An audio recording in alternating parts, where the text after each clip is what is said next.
Look at that. You guys look so good. All right. Well, hey, welcome back to Residing in North Idaho, community podcast for all of North Idaho. We have a special guest today. I'm super excited about. I've been thinking about this one for a bit, and we finally made it happen. We've got Jordan Redman. He's a Idaho state legislator, local business owner. Gosh, what else? I should have had a bio, but I don't. Yeah. Husband, got a bunch of kids. That's important. Yeah. Cool. Good. Yeah. Good. We're going to dive in today because I kind of wanted to know, what it is that you do in all of your roles. And then, kind of talk about some of the bigger issues here in North Idaho that you might see on your level. So that was the plan. We've got my partner, Dave Faller. Do I need to take your phone away? No, you don't. I'll turn it over. All right. He never shuts off. This is good. This is why he hired me. All right. That's it. There we go. Here we go.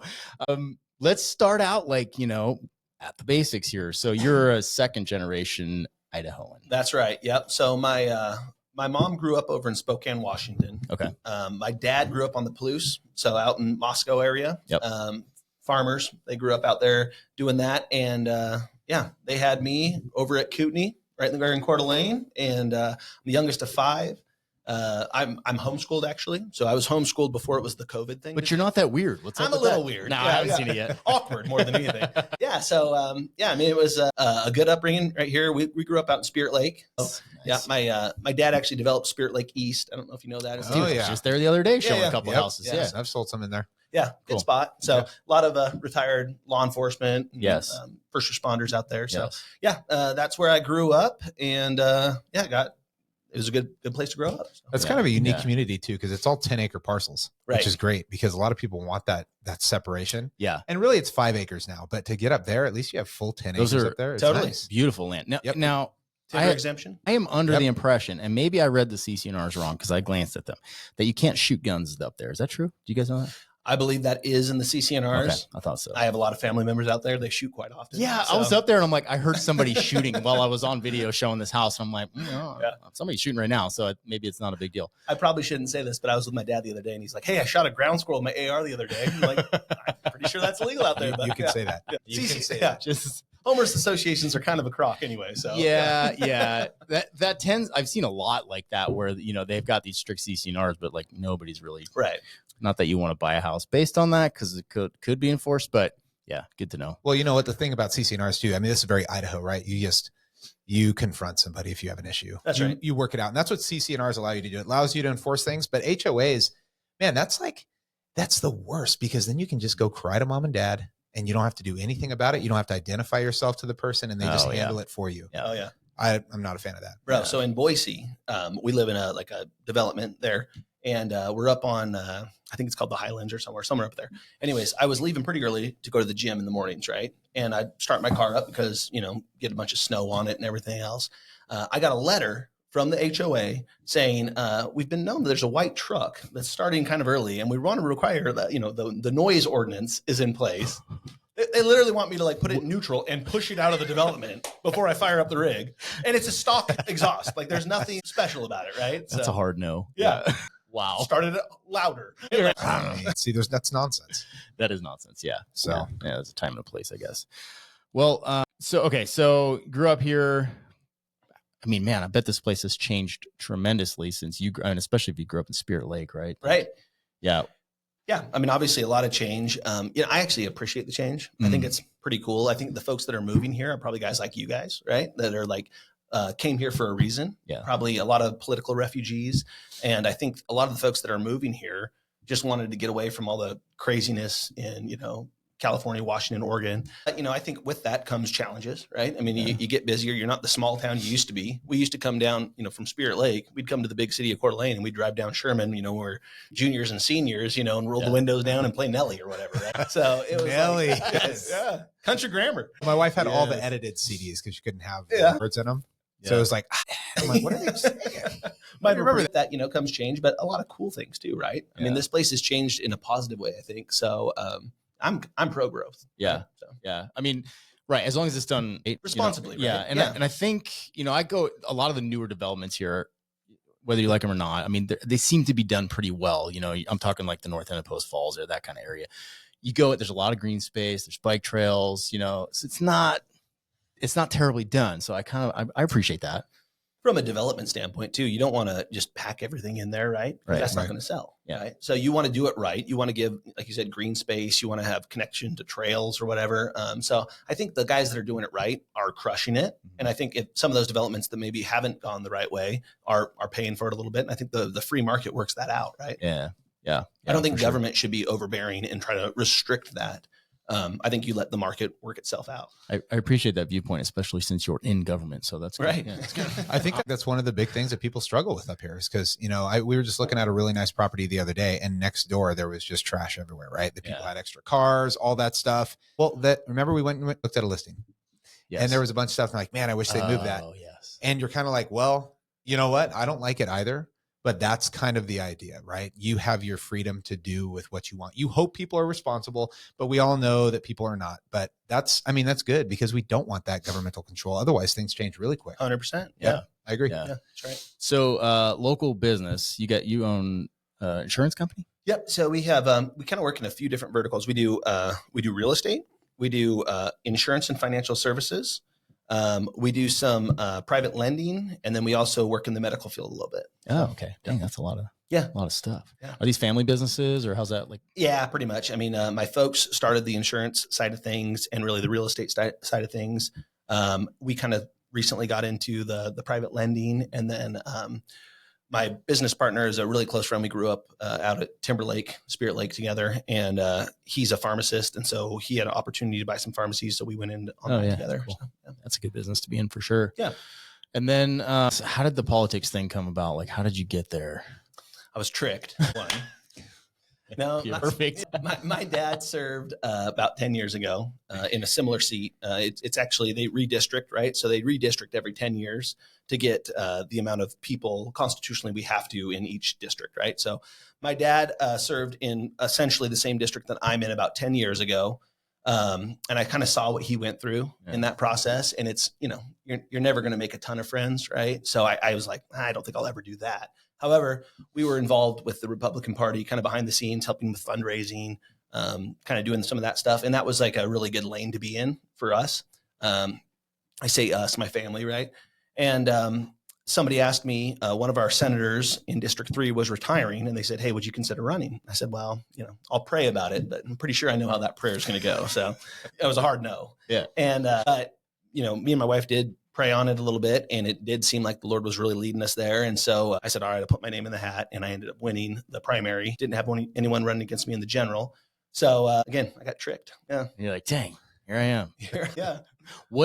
Break it down what exactly it is that you do in that position. Because I mean, when we first got coffee, I honestly didn't really know. Totally. Yeah. So our state has a citizen legislature, right? So we have a part-time legislature in that we go down from January to about 3 months, but we determine when we're going to sine die or leave. So there's 35 districts in the state, and there's 2 representatives, 1 senator. And basically your legislature goes down there and they create laws, they approve budgets. And that's kind of the balance of power between, the governor, the judicial, and then the legislature. So the legislature really creates laws. They can pull laws back, and then they approve budgets. Okay. So I imagine the pay is pretty lucrative in that. It is very lucrative. That's why I do it. Yeah. It's I think it's $19,000 a year. Wow. Right. And again, the thought tax is free. Taxes off. Just checking. So you're getting like 12. All right. The thought is that, it's part-time, but it's really not, right? Like all day today, I've been answering the phone, going to meetings, it's full-time, right? Yeah. You're down in Boise in session for 3 months, but we're probably going back for a special session right after the primary. So, they can call us back whenever we want. Okay. So yeah, it's not part-time, but it is a level of service, which you guys both understand, right? So it's, it's a calling. Is that pretty much standard pay for everybody? That's in our state, but different states. There's full-time Nancy Pelosi gets paid about the same. Yeah, about right around there. Okay. Yeah. Just checking. Yeah, throw a name out there. The federal's way different, right? But there's other states that are full-time. There's like Montana is once every 2 years, right? Oh, so wow. I mean, there's Texas is the same way too. So there's different states run it differently. Yeah. I think the 3 month is pretty good as far as like getting down there, getting our work done. I actually think we should have a firm date. So you just know we have to get this much work done in this time frame. Whereas right now, you know, and a lot of folks love it, right? Like, I mean, a lot of folks, and I appreciate them for that, but it's their Super Bowl, right? So they're like, we're going to go make these awesome changes, but that can extend and extend and extend. Whereas I think right now, if we had start date, end date, and then we can call ourselves back, right? That would make more sense to me. Yeah. What's like a typical day look like for you when you're down there? Yeah. So pretty early riser just in general, right? So normally I'll wake up, start my car, actually push it out of the development, then start my car. Now get up, go to the gym, come home, get all suited up. So I'm a pretty low key guy, like t-shirt, you know what I mean? Yeah, and, we feel you. Yeah, for real. Down there, you know, you got to wear the suit and tie. And so just like a noose every day. Go get suited up, go to the legislature. I probably get there around 6 generally, kind of like start fielding emails, getting going with meetings because you have meetings there at the Capitol all the time.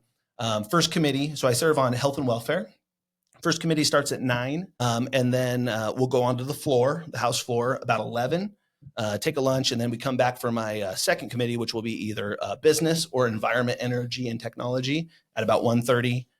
Wrap up there, more meetings. So, you know, you're going from, I'm at the Capitol probably from about 6 to about 6, probably about 12 hours. And then there's stuff afterwards too, right? Like, so you have all the, you know, whether the firefighters or, you know, the sheriff's group, right? I mean, you have to meet with folks afterwards too for their fundraisers. And I do feel like you should be at those because, you know, they're putting a big deal on to try to, you know, influence some sort of, you know, idea. Not that a dinner is going to influence anything, but you can at least hear their point of view, right?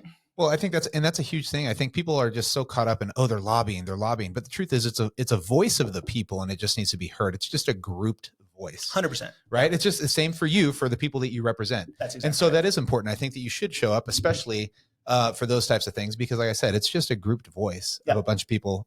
So I agree with that. And, you know, there's always folks from here, right? There's always folks in District 3 that I meet with and talk to. And, you know, it just so happens that they're firefighters. It so happens that they're law enforcement. And you get their point of view. You don't always agree. And that's okay too, right? It's okay to disagree with folks, right? So, but you at least have that input. I think you should have all the input before making any of those decisions because you are creating law or approving budgets that can impact law. So you want as much information as possible to make wise decisions. Yeah. Yeah. Oof, man. So it's like a constant, I mean, you're constantly meeting with lobbyists and people are always trying to get in your ear, which could be good or bad, I guess. Like it could be annoying, right? If you're hearing something, I don't know. Yeah, that's part of the job, right? I get it. Right. So is that like you bought a house down there basically? I mean, like what else do people do? You're down there for 3 months. Like that's a long time. Yeah. Especially with a family. You're not going to leave the kids for that long. That's the biggest issue with us is so I have 6 kids, a German Shepherd. My folks come down. So like, you know, a standard apartment wasn't going to fit our family. We did end up, you know, and we're in the real estate, you know, business. So we did end up buying a place down there. And it fits us just fine other than, you know, it's in a HOA. We're in District 19, which is probably the most liberal district in the whole state. So like strong HOA too. Yeah, really strong. But we bought a place down there and it's fun because, you know, the whole family moves down. We homeschool. Oh, that works out well. Cool. Yeah. So my wife's able to be there with all the kids and my folks obviously homeschooled me and they're able to be kind of tutors and the kids get almost, you know, individual education while we're down there. So this is just a 3 month, like you just move down there for that time. That's right. Just to relocate. Okay. Yep. Is it difficult to manage all of your businesses up here? Or do you guys have that covered with? Yeah, I mean, it is difficult. We have really good folks that we work with, right? And so it really runs pretty seamless. You know, whenever I get back, it's always, you know, a million fires in the iron, you know, and you got to figure out. But it runs really well. We have really good teams that we work with. And so when we get back, it's just kind of little tweaks here and there. But I think it's also good because we kind of pull eyes off of it a little bit. And so you come back and you see where we missed the mark in certain issues. And that's kind of a good little reset, right? Yeah. Age-wise, are most of the legislators like older and retired, or because you're like about our age? It feels like, yeah. I think the majority are a little older. I mean, to do this because it is, like I said, full time, really. I mean, even though it's a part-time legislature, you're really involved in it when you're there. So a lot of the folks are a little bit older. Not a ton of younger folks. I'm 38, and I'm probably like, you know, there's probably 2 guys younger than me. And other than that, everyone's pretty much older. But, you know, like, again, with the whole citizen legislature, it's kind of cool because you have, you know, cattle ranchers, you have dairymen, you have foresters, you have, stay-at-home moms, right? I mean, you have teachers, you have a bunch of cool points of view, which help shape laws for the state. And I think that's really healthy and good. Yeah. Oh, that's cool, man. So I had a few questions I wanted to kind of pop into, and we can discuss around them. But like, being a second generation Idaho, what's your stance, or how do you feel about, the migration of people coming here? And we kind of touched on it a little bit, but like, and, is that feeling shared among other people in your position down there? Yeah. I think that my personal feelings are, I understand why they're moving here, right? This is like, I'm never leaving this area, right? Yeah. So like, this is an incredible place to raise a family, to live. So I get it, right? 100%. And I don't fault anyone for wanting to move here. And like I said, I kind of embrace it, right? I understand why they're moving here. I would ask that when people move here, they moved here for a reason. We don't want to shift it and change it necessarily. And I don't think the people that I've met that are moving here don't want to either, right? They understand the values of this place, right? So, I would be pro that. I mean, again, like we talked about, responsible growth, right? Like, how do we do this reasonably, responsibly, but still have a way to maintain, there's a lot of, right, we see the cost of housing going through the roof, right? And so what are some ways we can be creative and use those free market principles to provide housing for folks that are here, and in the service industry, first responders, all those different things, right? Reasonably. So I'm pro growth, but done the right way. Yeah. Is that a topic that's coming up in the state level? Like how to deal with that? Yeah, a little bit. So there's going to be, I carried a bill last year that dealt with, have you guys ever heard of PAHA, the Panhandle Area Housing Alliance at all?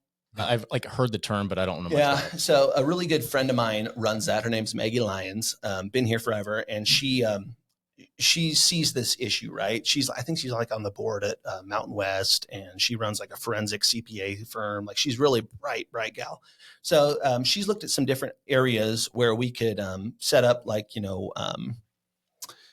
so housing that could be done where it's like in perpetuity. So like essentially you could buy a house, we do deed restrictions. So that house would always have to go to a first responder or somebody under this median level of income. You kind of continue that to roll so people can kind of graduate, right? Because like the biggest issue is if you're just always renting, you're never going to really have that equity that you gain in the home, right? So she's come out with a really good idea for deed restrictions. And the hard part is getting developers to come on board with that.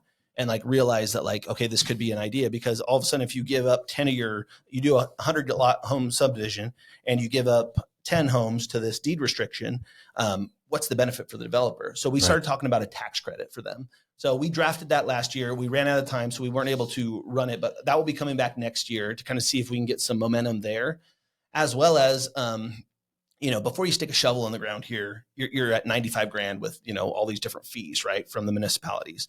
So, and part of that goes to, inspect all these different issues that you see, like the bureaucracies of government suppressing, right? And that just gets passed down to the end user, right? So the starter home used to be 300,000. Now all of a sudden it's 450. And that's part of that reason is all those, the entitlement process.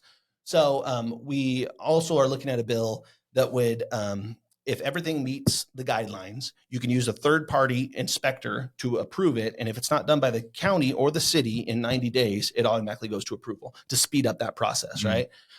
So that's another thing we're looking at. So yeah, there are things done at the state level. I think it has to be a private-public partnership, though. I don't think you can just say government's here to save you, because that's never worked, right? No, we don't want the government saving anybody. At all, right? But you can incentivize more programs that can benefit, the free market to sustain itself.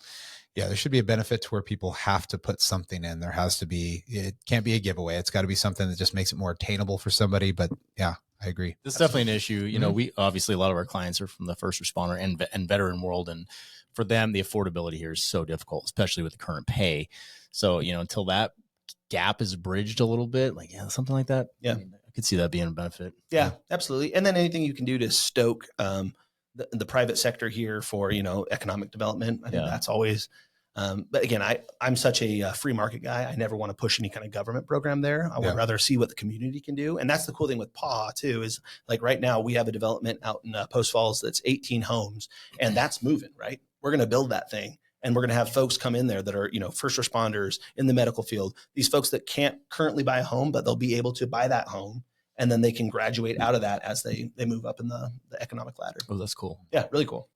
Man, yeah, I gotta get more info about that when those are ready to go. For sure. Yeah, we would love that. Speaking on housing, can we talk about Airbnbs downtown a little bit? Yeah, because there seems to be two camps, and I have theories on this, and maybe you can sway them or not. But there's a lot of, it seems like the Coeur d'Alene City Council is trying to put the kibosh. This is my opinion. I'm not an expert. Trying to put the kibosh on Airbnbs, and my suspicion is that there is ties to the resort somehow, and there is pushback there because they want to fill hotel rooms. I think a lot of it that I'll disagree with you on my own opinion on that, just because I think that there's a reason the resort hasn't been renovated in a long time. It's because that thing fills up. And so I think what the big motivation is personally is the fact that when I talked to Kelly Setters, runs the Airbnbs downtown. I don't know if you've met Kelly. Yeah, she does a good job. She's down there. She's been a great source of information. But I think that what's happening is when I talk to her, there's a lot of people that are running Airbnbs that are not paying the city fees also. So there's a registration process you have to go through, and there is a fee that comes with that to register as an Airbnb with the town. You're supposed to go through that process, and I don't know how many hundreds of them that they found. I think it was almost half of the total Airbnbs were not registered. So the city itself, you have somebody that is running a commercial business in the town that is receiving the benefit, but the city is taking on, you know, all of the maintenance and everything else of people coming into town, the trash pickup, the you know, the busyness in the streets, everything else, and we're not getting those, you know, that funding back from that. So I have a feeling that was a big driving factor, is the fact that we just aren't getting the funds back when there's a process to do that. So I don't know if that's been brought up or not, but yeah. So a little background. So Bill Regan is a close friend who's the president of the resort. That's not the pushback there, right? Like Bill is, it would definitely be pro Airbnb. I mean, in fact, Bill has called me a few times when they're totally full and been like, "Hey, do you have anywhere that people can stay?" Like Bill's awesome. Okay, right? cool. Yeah. And the resort's awesome, right? They're so good for our economy. Like I totally appreciate the resort. I think the city council, and honestly, so I ran a bill last year, right, that said basically you can't restrict Airbnbs past what you would restrict a long-term rental. And there was more caveats to that. I mean, it was more complex than that, but essentially that was the heart behind it. And it had enormous pushback from the cities and the counties, right, saying like, hey, we want local control. We want to be able to deal with these the way our city or county wants to deal with these. And I understand that, right? What I saw was it was an infringement on personal property rights, right? So in my opinion, this bill was the right bill to run. We ran it. It advanced out of the committee, but got held up on the House floor. I think that here locally, I actually don't think the city is doing necessarily really unrestrictive. Dan Gookin, one of the city council members, he called me when I introduced the bill. And we had a very, it was an interesting conversation, right? Kind of a little back and forth. And honestly, I like Dan, right? Like, I mean, I like his fire, I like his passion, but anyways, that ended in a hung up call, not on my part. But when we reconnected, he's like, okay, now I understand where you're coming from. Like we had a good conversation, kind of seeing where actually the issues are. A lot of the issues come from other places in the state, not necessarily Coeur d'Alene, right? Not Hayden, not Post Falls, not Coeur d'Alene. No one really around us. They do have restrictions here, but the restrictions aren't as like down in McCall. They had restrictions where like, okay, if you want to do an Airbnb, you need to do fire suppression throughout the whole place, right? Oh, wow. I mean, crazy stuff, like just essentially banning Airbnbs through administrative rule. And so that's where we were like, that has to stop, right? You should be able to use your property for what you want to use your property for. There's probably somewhere in the middle. So right now, the counties, the cities, and the legislative body, myself, are meeting together and trying to find that path forward to where everyone kind of get at least some idea of what we want to do. And we probably won't totally agree, just truthfully, but we'll at least give it to the legislature to vote on. And hopefully we have something where we can protect private property rights, but also give local control where it's reasonable. Yeah. I mean, obviously there needs to be some rules to it, right? Absolutely. Just to protect neighborhoods and things like that. I get that. Yeah. Yeah. And I think that's the hard thing. That's the balance that you have to deal with, is you're trying to protect property rights. You're trying to protect people's rights. But every law, every restriction that's out there is a restriction on your personal, rights. I mean, think about taxes. I mean, every time, I think there's a big push right now where nobody wants to see another tax.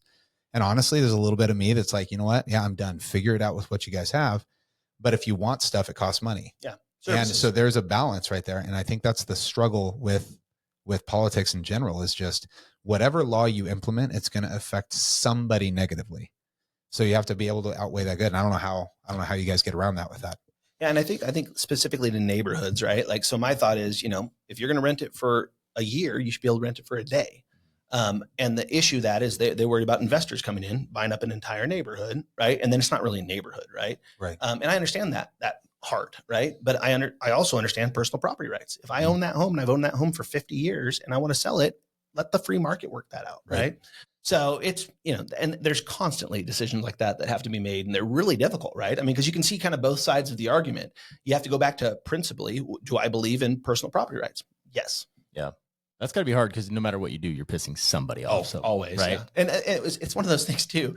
You don't even think about it because you're like, oh, this is a good bill. We need to craft this and run this bill. And somehow you catch fire from somewhere. And I ran a few last year that were like just firestorms, man. Like things that you wouldn't necessarily think because you see things through your own eyes, right? But then a different perspective brings different thought behind it. So. Yeah.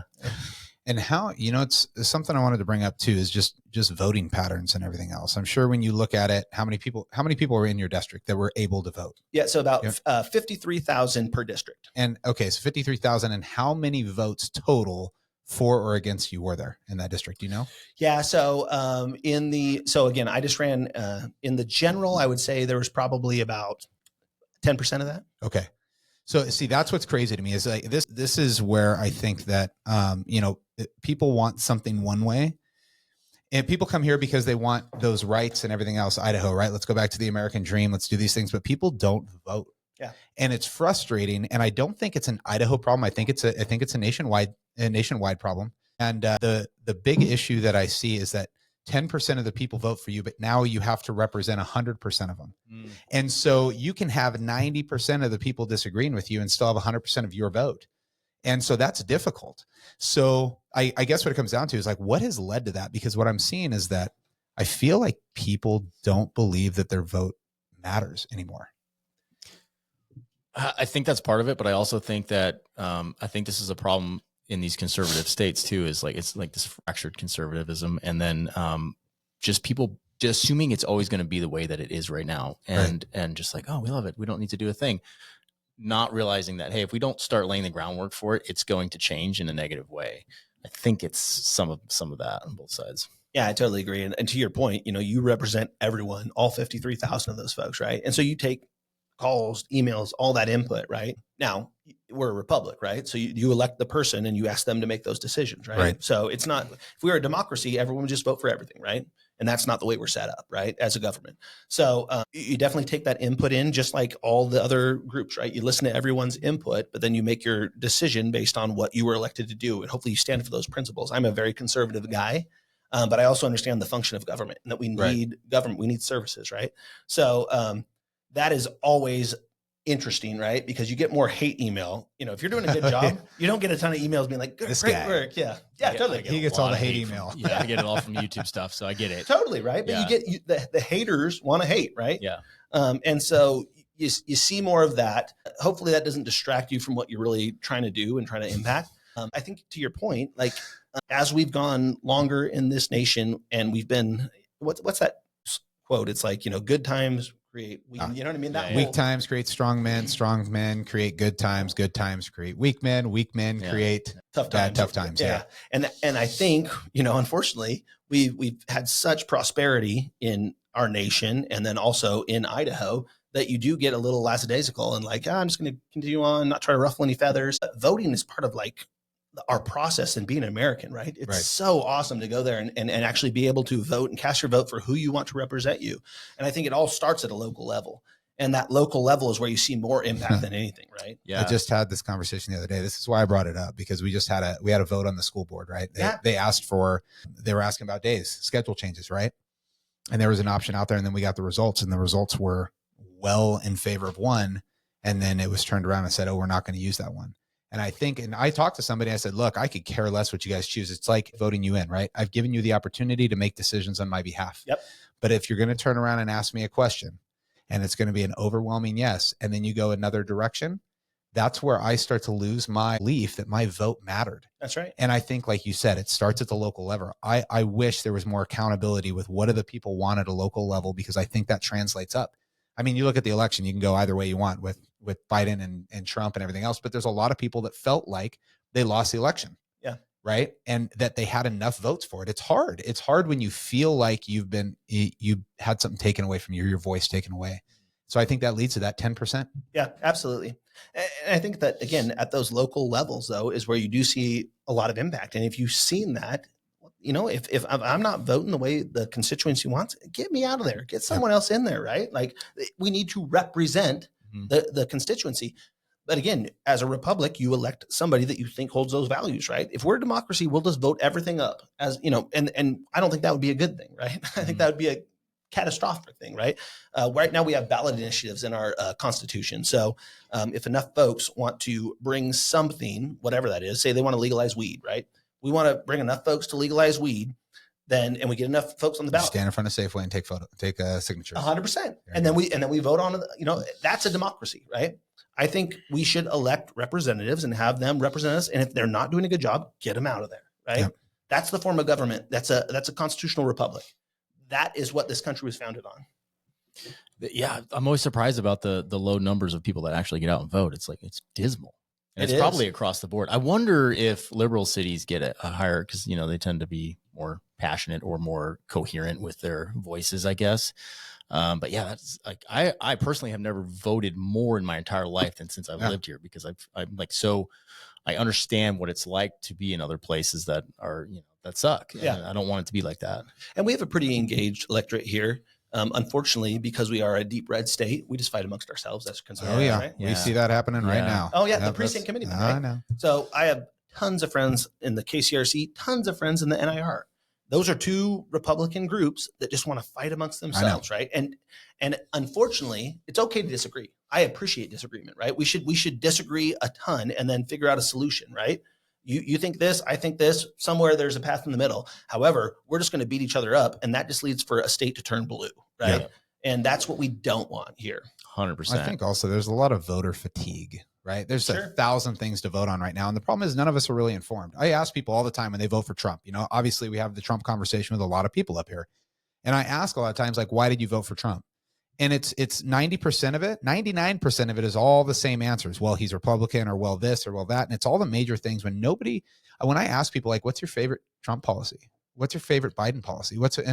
Nobody can name it. Right. I feel like we're misinformed. I feel like when a name like yours comes across the ballot and I have a choice, I look at it and I go, well, ultimately I'm conservative, and this guy's on the conservative side and this guy's not.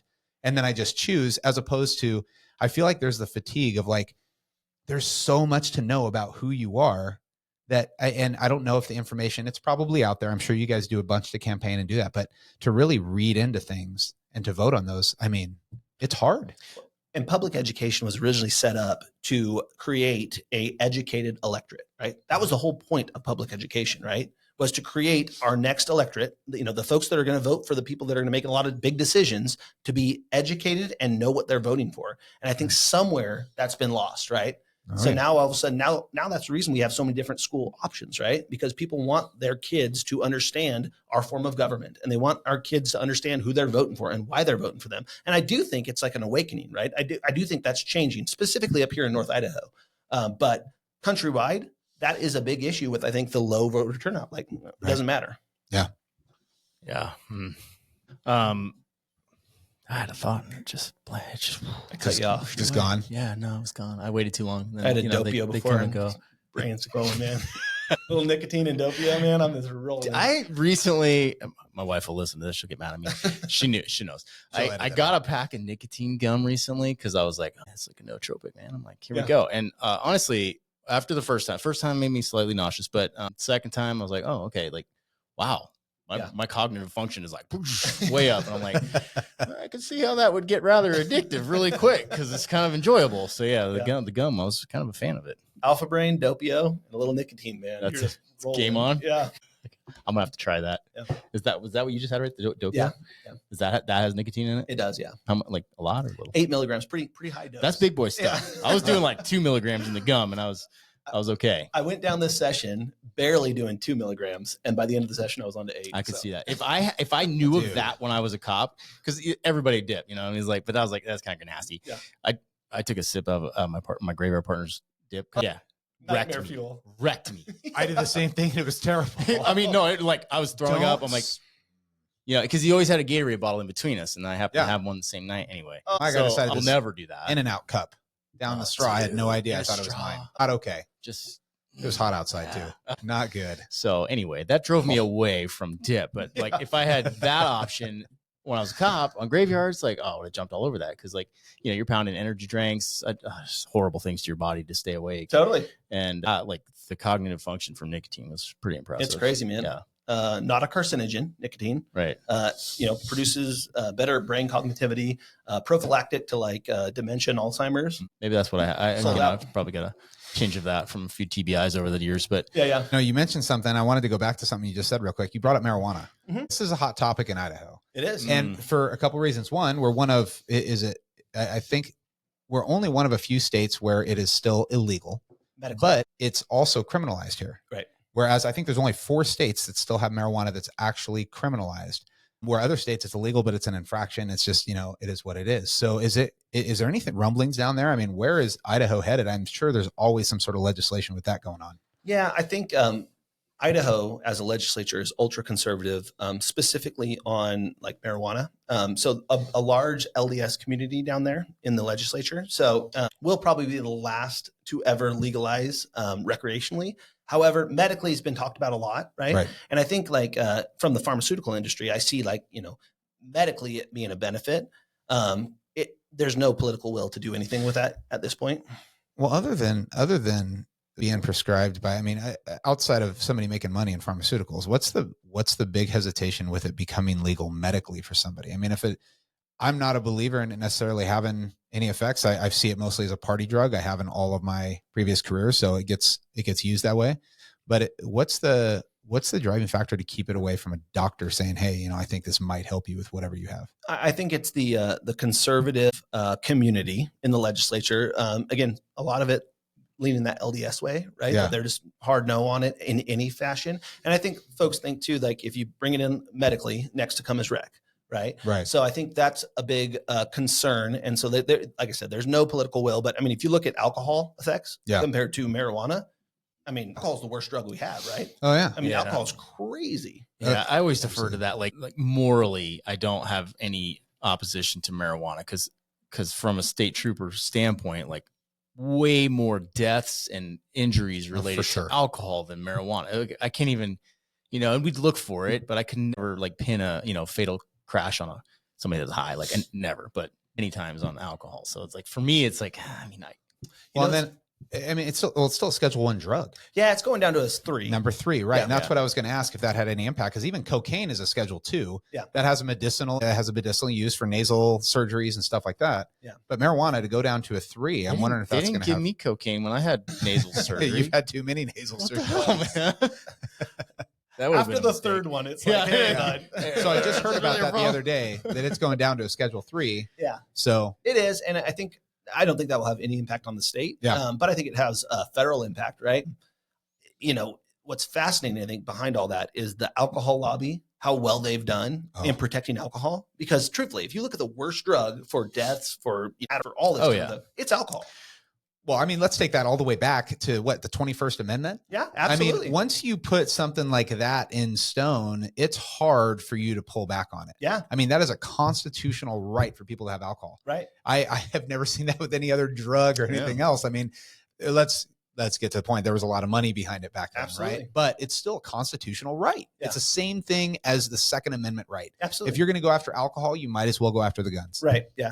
But again, you go back to the lobby that has protected the suppression of information like, liver failure, heart failure, all these different things that are affected by alcohol, but they're pulled back. And again, I don't want to restrict anyone's right. Right. But alcohol has been covered up so well by the lobbies, right? And the special interest, and because there's so much money behind alcohol. Well, it kills people. And here's the thing. You're not allowed to, it's illegal to commit suicide unless it's really slow. Yeah. Right. If you can do it over the course of 60 years and somebody can make money off of it, then we're all about it. Yeah. We'll allow you to be sick, because people that are healthy, there's no money in them. People that are dead, there's no money in them. But people that are in between, that are sick and they have a need. That's right. That's perfect. And so if you are on alcohol, there's a ton of money you can make. So anyways, it's driven for sure. Absolutely. Yeah. Yeah. I'm curious to see the route that goes. Cause watching the decriminalization in California from a cop's perspective, like I worked during that time, and to see that, and then to see the next things that slide in, and now it's meth, and now it's hair, you know what I mean? Like all of these other drugs now are decriminalized. And then I don't know if, correlation doesn't necessarily mean causation, but it seems that way. Mm-hmm. When you see all the liberal cities down there and how far down the drain they've gone, it's like, it's all in that progression. So I do have a fear around that up here, but also on that note, the medical side, that does make sense to me. Because I think there are benefits to it, especially some, the CBD products and like some of the higher stuff. I think the issue there though, too, is it's like one step, right? So you go medical, next is rec, right? And when you start to decrim everything, that's madness, right? It's madness. So I think that's the reluctancy behind that in our state. And again, I don't think that's any time, the next 15 years. Right? And I appreciate that too. I appreciate the fact that there are still some people that want to just draw a line and say, you know what? Yeah. We said this isn't going to happen, so this is where it's going to stand. We're not looking at the rest of the nation and what they do. We're looking at what we believe is right and what we're going to hold firm on, and we stick to it.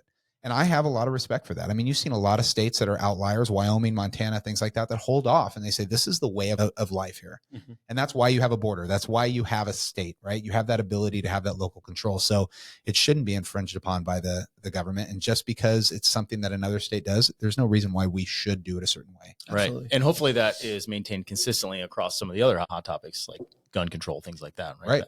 That's a real important one. That's another one. You can't. Yeah.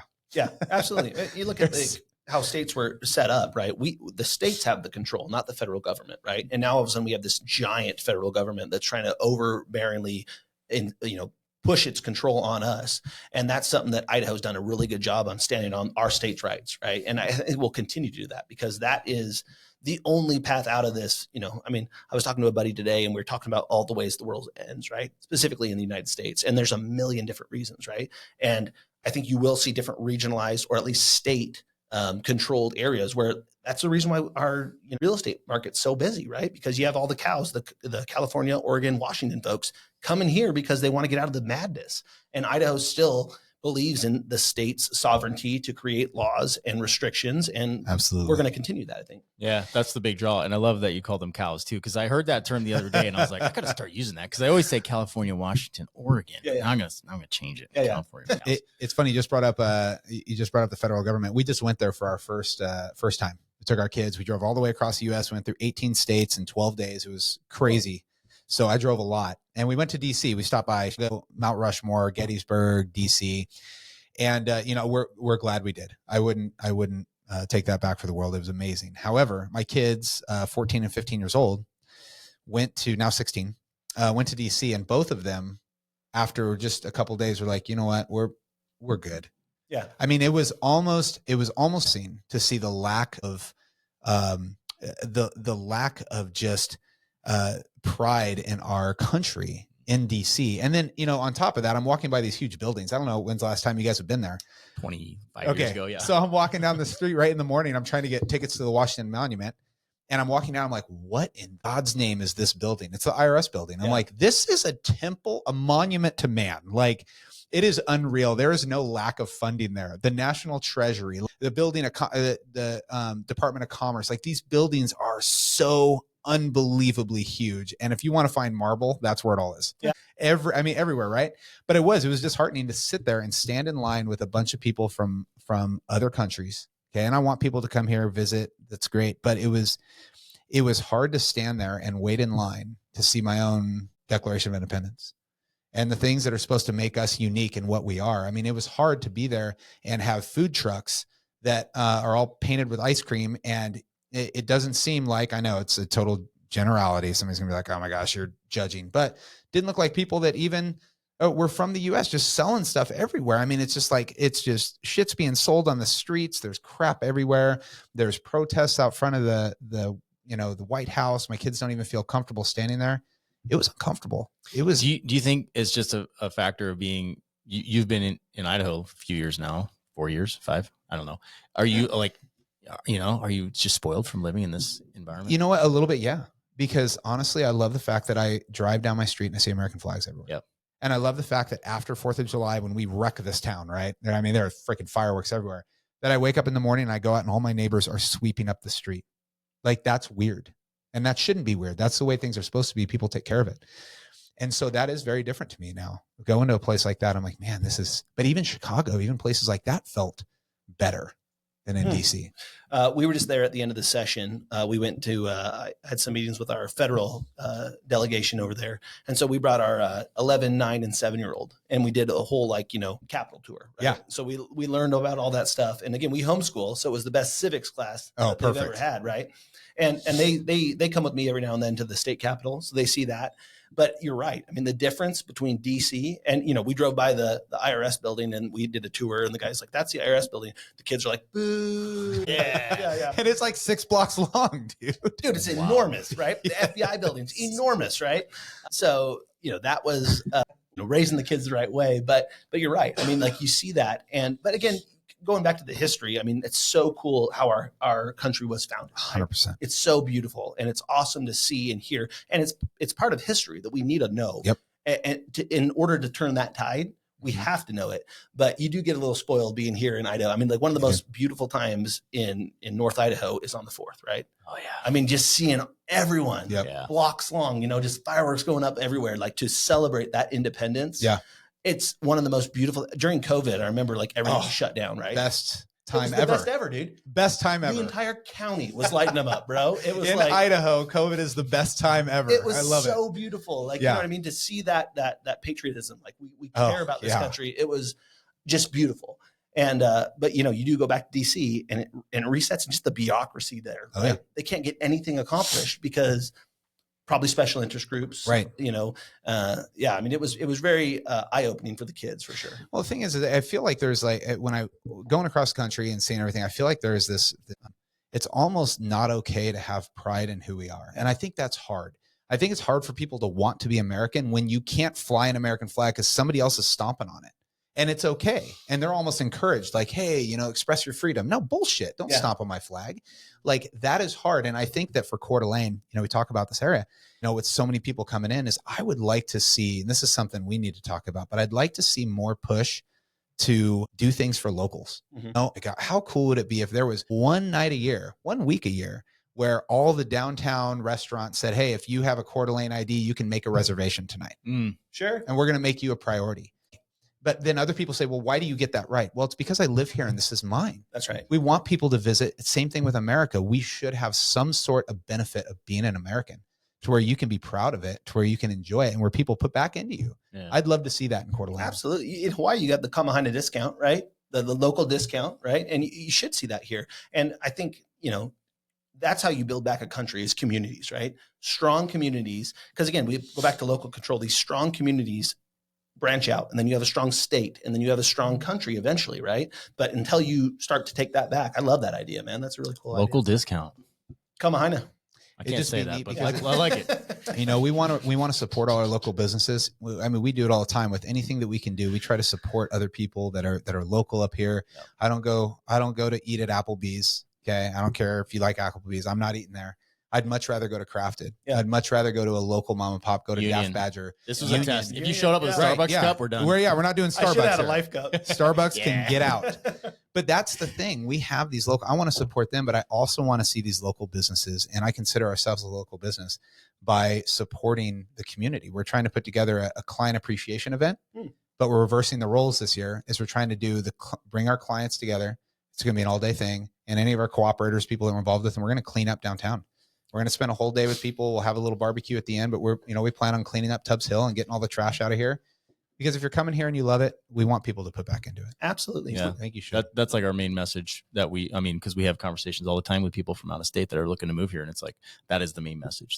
Yes, come here, enjoy it, find a way to make yourself part of the community and make it better. Because if you come here and take it for granted, it won't be long. It'll slide back, it'll slide to, California or whatever. It'll become that. Yeah, absolutely. And we can't do that. Good segue. We do a community event every year called the Day of Hope.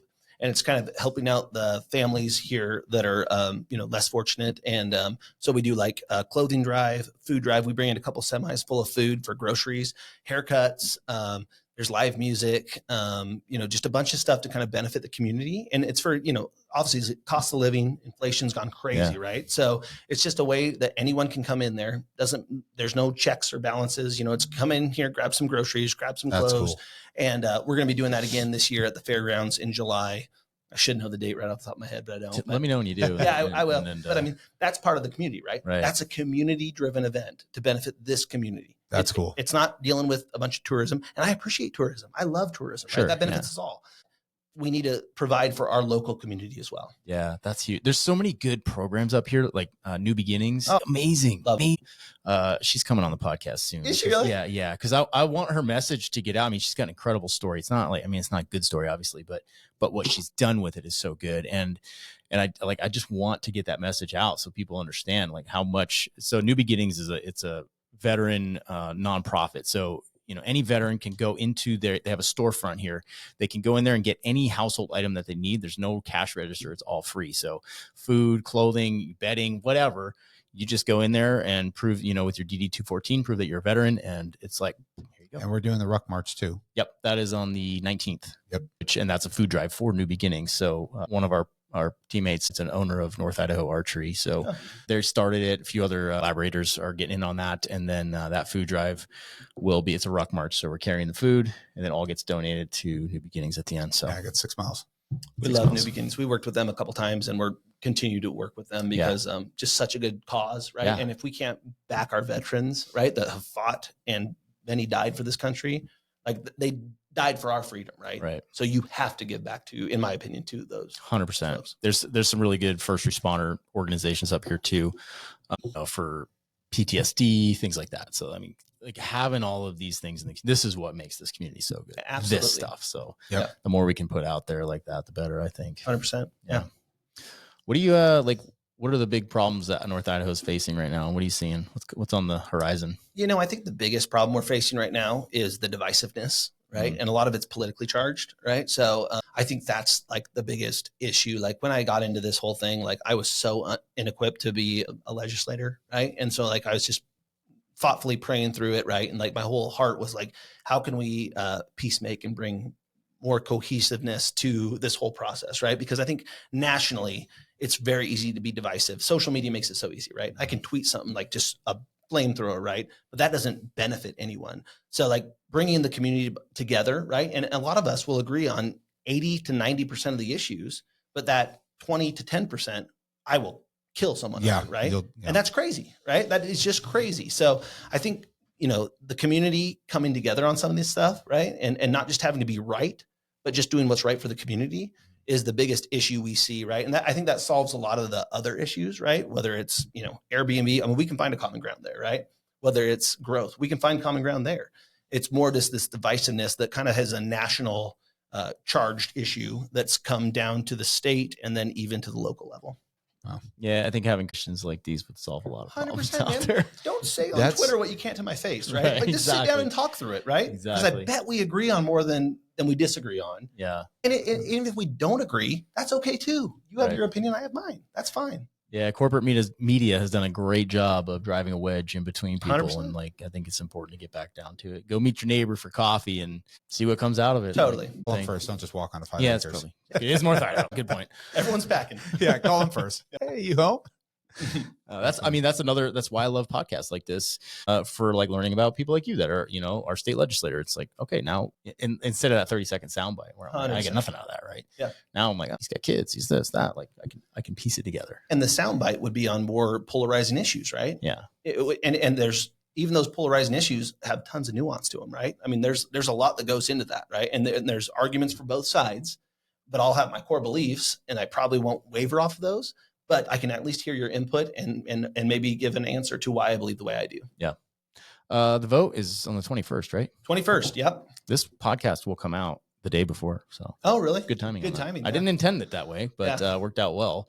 And real quick also, so can you describe your area again, just so everybody's clear? Yeah. So I'm District 3. I live in Hayden proper, but I'm in Hayden, Rathdrum, a little bit of Post Falls, all the way up to Spirit Lake, cutoffs right at the lake. Okay.